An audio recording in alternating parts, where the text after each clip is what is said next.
এভাবে নিরাপদে তীরে পৌঁছানোর পর আমরা জানতে পারলাম যে সেই দ্বীপের নাম মাল্টা। সেই দ্বীপের অধিবাসীরা আমাদের প্রতি অসাধারণ সহানুভূতি দেখালো।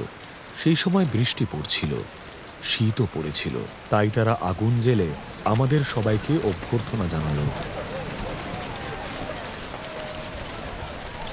পৌলো এক বোঝা জ্বালানি কাঠ সংগ্রহ করে ওই আগুনে দেওয়া মাত্র আগুনের তাপে একটি বিষধর সাপ বেরিয়ে এসে তাঁর হাত শক্ত করে জড়িয়ে ধরল। দ্বীপের অধিবাসীরা যখন দেখল যে সাপটি তার হাতে ঝুলছে, তারা পরস্পরকে বলতে লাগলো, এই ব্যক্তি নিশ্চয়ই একজন খুনি, কারণ সমুদ্রের কবল থেকে এ রক্ষা পেলেও দেবতার বিচারে ও প্রাণে বাঁচবে না। কিন্তু পৌলো সাপটিকে আগুনে ঝেড়ে ফেলে দিলেন, আর তার কোনো ক্ষতি হলো না।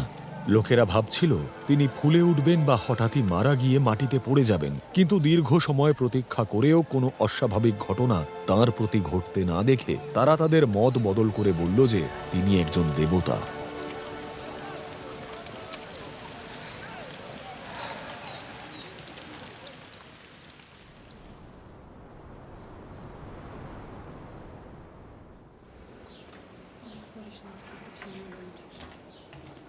কাছেই ছিল সেই দ্বীপের প্রধান কর্মকর্তা পুবলিয়ের জমি জায়গা।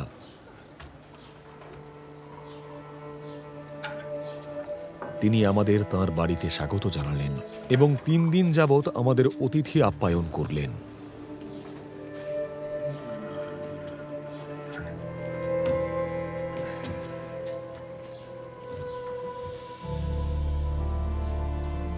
তাঁর বাবা জ্বর ও আমাশয় রোগে শয্যাশায়ী ছিলেন। পৌলো তাঁকে দেখতে ভিতরে গেলেন এবং প্রার্থনা করার পর তাঁর উপরে হাত রেখে তাকে সুস্থ করলেন।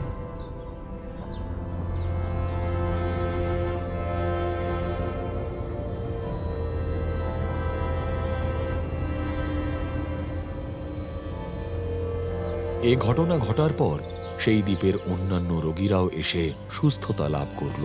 তারা বিভিন্ন উপায়ে আমাদের সমাদর করল এবং যখন আমরা সমুদ্র যাত্রার জন্য প্রস্তুত হলাম, আমাদের প্রয়োজনীয় সমস্ত কিছু তারা সরবরাহ করল। 3 মাস পরে আমরা একটি জাহাজে করে যাত্রা শুরু করলাম। সেই জাহাজ ওই দ্বীপেই শীতকাল কাটাচ্ছিল। সেটা ছিল একটি আলেকজেন্দ্রীয় জাহাজ, যার সামনে খোদাই করা ছিল ক্যাস্টার ও পোলাক্সো, 2 যমজ দেবতার মূর্তি।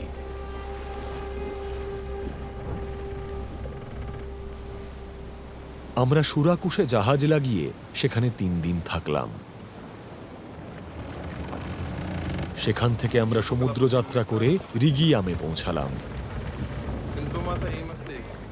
পরের দিন দক্ষিণ দিক থেকে বাতাস বইতে লাগলো এবং তার পরের দিন আমরা পুতিওলিতে পৌঁছলাম। সেখানে আমরা কয়েকজন বিশ্বাসীর সন্ধান পেলাম। তাঁরা তাদের সঙ্গে 1 সপ্তাহ কাটানোর জন্য আমাদের আমন্ত্রণ জানালেন।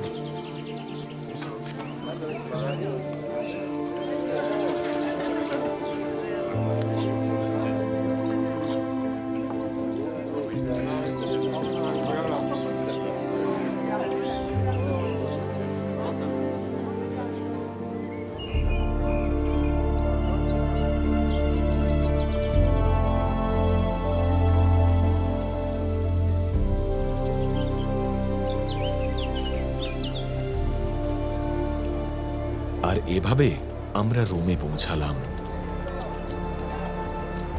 সেখানকার ভাই বোনেরা আমাদের আসার খবর শুনতে পেয়েছিলেন, তাই আমাদের সঙ্গে সাক্ষাৎ করার জন্য তারা সুদূর আপ্পিয়ের হাট ও ত্রিপান্থ নিবাস পর্যন্ত এলেন।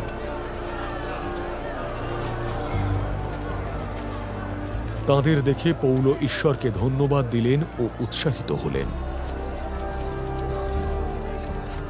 যখন আমরা রোমে পৌঁছালাম, পৌলকে স্বতন্ত্রভাবে বাস করার অনুমতি দেওয়া হলো, যদিও একজন সৈন্য তাকে পাহারা দিত। 3 দিন পরে তিনি ইহুদিদের নেতৃবৃন্দকে একত্র হওয়ার জন্য আহ্বান করলেন। তাঁরা সমবেত হলে পৌল তাদের বললেন, হে আমার ভাইয়েরা, যদিও স্বজাতির বিরুদ্ধে বা আমাদের পিতৃপুরুষদের রীতিনীতির বিরুদ্ধে আমি কিছুই করিনি, তবুও আমাকে জেরুসালেমে গ্রেপ্তার করে রোমীয়দের হাতে তুলে দেওয়া হয়েছিল। তারা আমাকে জেরা করার পর মুক্তি দিতে চেয়েছিল, কারণ মৃত্যুদণ্ডের যোগ্য কোনো অপরাধী আমি করিনি। কিন্তু ইহুদিরা যখন আপত্তি করল, আমি কৈশরের কাছে অনুরোধ জানাতে বাধ্য হলাম। এমন নয় যে স্বজাতির লোকদের দোষারোপ করার মতো আমার কোনো অভিযোগ ছিল। এই কারণে আমি আপনাদের সঙ্গে সাক্ষাৎ করতে ও কথা বলতে চেয়েছি। ইসরায়েলের প্রত্যাশার জন্যই আমি এই শিকলে বন্দী হয়েছি।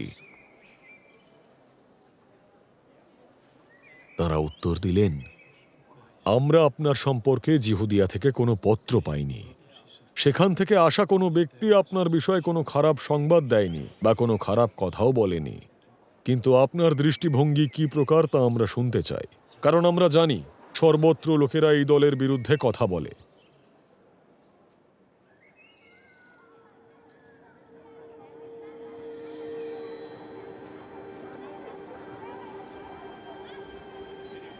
পৌলের সঙ্গে সাক্ষাতের জন্য তাঁরা একটি দিন স্থির করলেন। পৌলও যেখানে বসবাস করছিলেন, তাঁরা আরও বেশি সংখ্যায় সেখানে এসে উপস্থিত হলেন।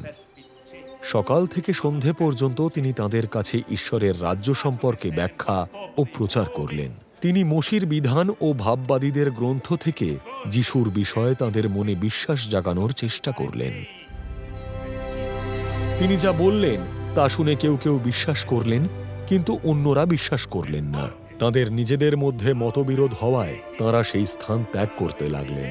যখন পৌল তাঁর সর্বশেষ মন্তব্য করলেন, পবিত্র আত্মা আপনাদের পিতৃপুরুষদের কাছে সত্য ঘোষণা করেছিলেন, যখন তিনি ভাববাদী যিশাইয়ের মাধ্যমে বলেছিলেন, তুমি এই জাতির কাছে যাও ও বলো, তোমরা সব সময় শুনতে থাকবে কিন্তু কখনো বুঝতে পারবে না, তোমরা সব সময় দেখতে থাকবে কিন্তু কখনো উপলব্ধি করবে না। কারণ এই লোকেদের হৃদয় অনুভূতিহীন হয়েছে।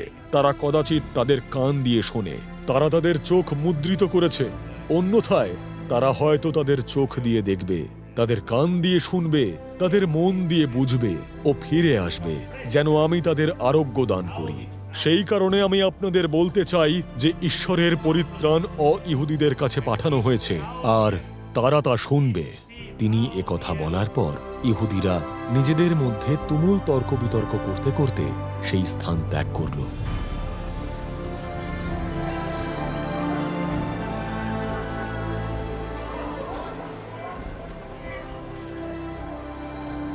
সম্পূর্ণ 2 বছর পৌল সেখানে তার নিজস্ব ভাড়া বাড়িতে রইলেন। যারা তাঁর সঙ্গে দেখা করতে আসত তাদের সকলকে তিনি স্বাগত জানাতেন। সাহসের সঙ্গে তিনি ঈশ্বরের রাজ্যের বিষয়ে প্রচার করতেন এবং প্রভু যীশু খ্রিস্ট সম্পর্কে শিক্ষা দিতেন। কেউ তাঁকে বাধা দিত না।